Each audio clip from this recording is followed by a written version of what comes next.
Okay, here we are. It's Snowpocalypse Part 2.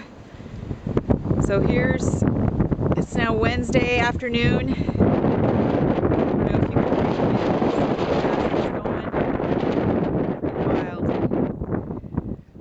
We're now approaching, just in areas with drifting and stuff, 4 and 5 feet of snow in some places. More in places where the snow's piled up. So this is our yard. Here's our street.